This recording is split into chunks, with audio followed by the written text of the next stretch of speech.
In this module, we'll talk about cytogenetic disorders.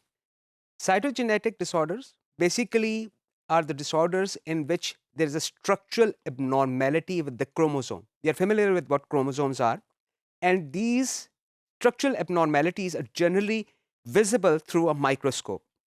In order to detect cytogenetic disorders, a technique called karyotyping is used to diagnose these cytogenetic disorders. Karyotyping is a photographic representation of G-banded stained metaphase chromosomes spread in order of decreasing length. I'll show you a karyotype in the next slide. Here I would additionally like to point out that these chromosomal abnormalities, cytogenetic abnormalities, are roughly in 1 in 2,000 newborns, and 50% of the first trimester abortions have chromosomal aberrations or chromosomal abnormalities. As promised, here's a karyotype. You can see that we have 46 chromosomes, which I mentioned earlier too. Out of these 46 chromosomes, 44 are the autosomes, meaning that these chromosomes do not carry any genetic information that plays any role in sexual differentiation. The sex chromosomes are X and Y. Men have one X chromosome and one Y chromosome, whereas females have two X chromosomes. So if there's an abnormality, we'll look at some of the abnormalities chromosomes can have later. But here I would additionally like to point out the chromosomal nomenclature. First of all, we look at the position of the centromere. We know what that is. We have already learned about that. Chromosomes can be classified into three different groups for human chromosomes. They are metacentric, meaning that the centromere is in the center of the chromosome. That is metacentric chromosome. If centromere is not exactly at the center, so the two arms of the chromosome, I will point those two arms out to you here, just a second. So they're the two arms of the chromosomes. P arm, P stand meaning petite, and the Q arm, which is the next alphabet in ABC. So petite arm, two arms, if both the arms are of the same length, the chromosome is metacentric. If the P arm is smaller, relatively much smaller than the Q arm, these are submetacentric chromosomes. And the chromosomes in which the centromere is pretty much at the tip of the chromosome, they have a very, very small P arm. These are called acrocentric chromosomes. There are other two types of chromosomes too, but they are not in humans. I'll just mention there are telocentric chromosomes, which are generally in mouse, and holocentric chromosomes, in which the whole centromere is present all along the length of the chromosome. We don't have those chromosomes either. Now, P arm and Q arm are divided into arbitrary regions. You can see by arbitrary, I mean hypothetical, theoretical, that scientists have just come up with these regions.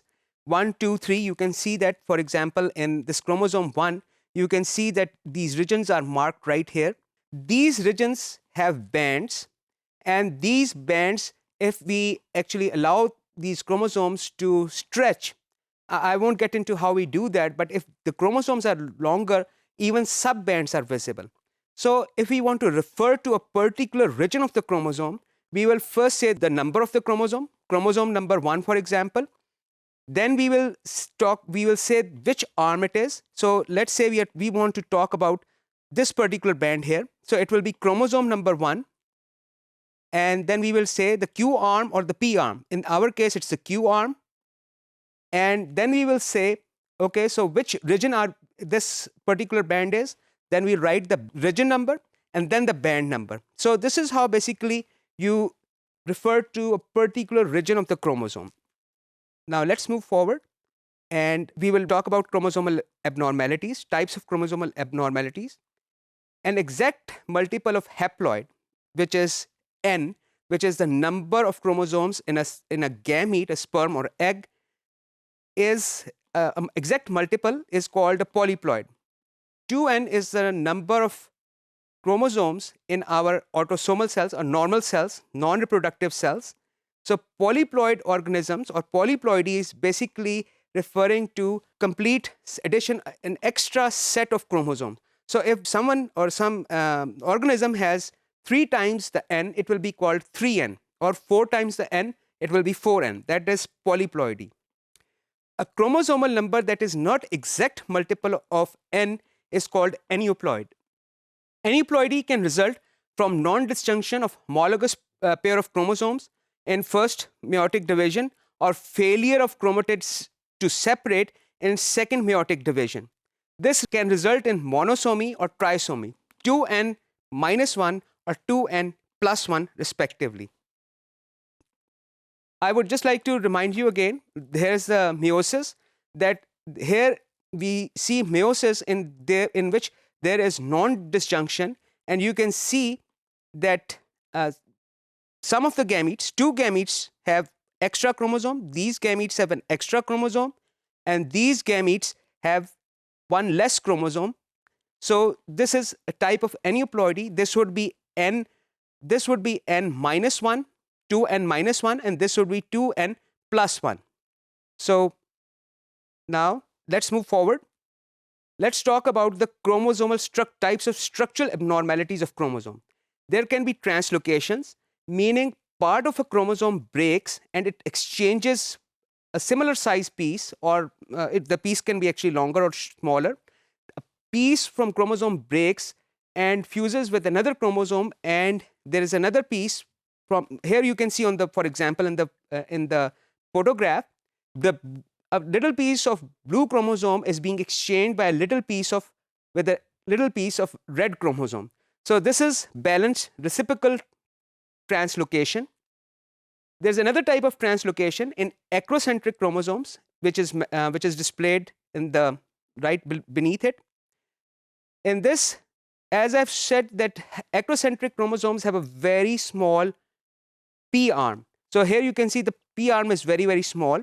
If a translocation occurs between acrocentric chromosomes, two types of chromosomes are formed. One is a large chromosome, other is small chromosome.